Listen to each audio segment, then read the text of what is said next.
बरगढ़ गांव के पास स्थित उस हवेली के बारे में कहा जाता था कि वह कभी ठाकुर रणवीर सिंह की थी। कहते हैं कि 100 साल पहले वहां एक शादी हुई थी, लेकिन दुल्हन ने अपने प्रेमी के साथ भागने की कोशिश की। गुस्से में ठाकुर ने न केवल अपनी पत्नी को मार डाला, बल्कि हवेली में मौजूद सभी मेहमानों का कत्ल कर दिया। उसी रात आसमान में रक्त चांद निकला था और हवेली खून से नहा गई थी। तब से लोग मानते हैं कि आत्माएं वहीं कैद हैं। कहानी शुरू होती है 5 दोस्तों अरुण, विक्रम, रिया, संजू और मोनिका से। ये सभी शहर से घूमने आए थे। स्थानीय लोगों ने उन्हें चेतावनी दी, बच्चों, रक्त चांद की रात हवेली के पास भी मत जाना, वहां आत्माएं जागती हैं। लेकिन युवाओं ने इसे अंधविश्वास समझा। विक्रम बोला, भूत प्रेत जैसी कोई चीज नहीं होती। चलो आज रात वहीं चलते हैं, देखेंगे कौन सी आत्मा हमें पकड़ लेती है। सब हंसते हुए मान गए, पर रिया थोड़ी डर रही थी।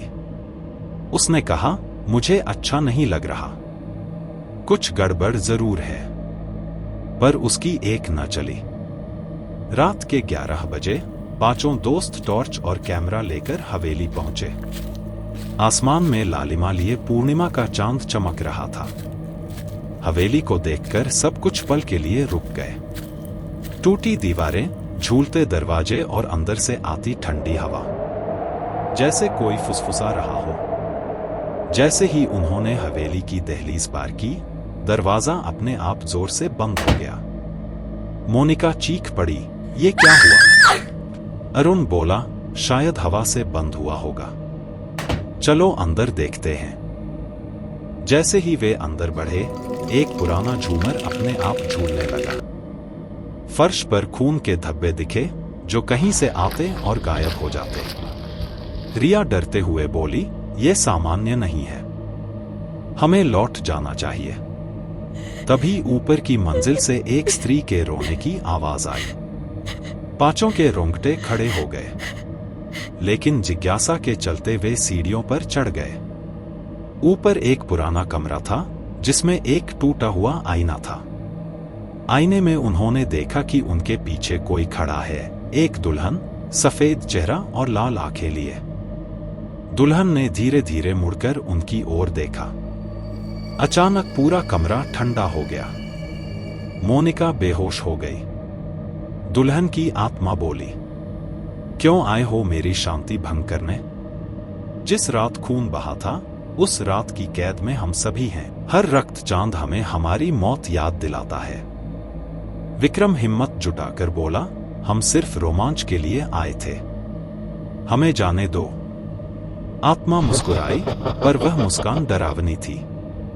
उसने कहा, जाने दोगी, पर एक कीमत पर। तुम में से एक हमेशा यहीं रहेगा, हमारे साथ। अचानक हवेली के कमरे बदलने लगे। दरवाजे गायब, सीढ़ियां टूट गईं, दीवारों से खून टपकने लगा। 5 अलग अलग कमरों में बंट गए। रिया को लगा कि कोई उसका नाम बार बार फुसफुसा रहा है। विक्रम को लगा कि कोई अदृश्य हाथ उसकी गर्दन पकड़ रहा है। अरुण के सामने पूरे कत्लेआम का दृश्य जिंदा हो गया, खून से लथपथ मेहमान और हंसता हुआ ठाकुर। संजू के कानों में चीखों की गूंज भर गई। मोनिका अब भी बेहोश थी, पर उसकी आंखों से खून बह रहा था। आत्मा ने कहा, तुम्हें बचना है तो किसी एक को यहीं छोड़ना होगा। सभी घबराकर एक दूसरे को देखने लगे। कौन रहेगा, कौन जाएगा? तभी रिया बोली, मैं रहूंगी, बस मेरे दोस्तों को छोड़ दो। आत्मा ने सिर हिलाया। अचानक रिया का शरीर हवा में उठा और लाल धुएं में बदल गया। बाकी 4 हवेली के बाहर आ गिरे। सुबह होने पर लोग उन्हें गांव के पास मिले। वे खामोश थे, डरे हुए। हवेली वैसी ही खंडहर थी, पर उसकी खिड़की पर एक नई परछाई थी, रिया की। अब हर रक्त चांद की रात हवेली में एक नई आत्मा दिखाई देती है। और कहा जाता है, जो भी वहां जाता है, उसे अपनी या अपने साथी की बलि देनी पड़ती है।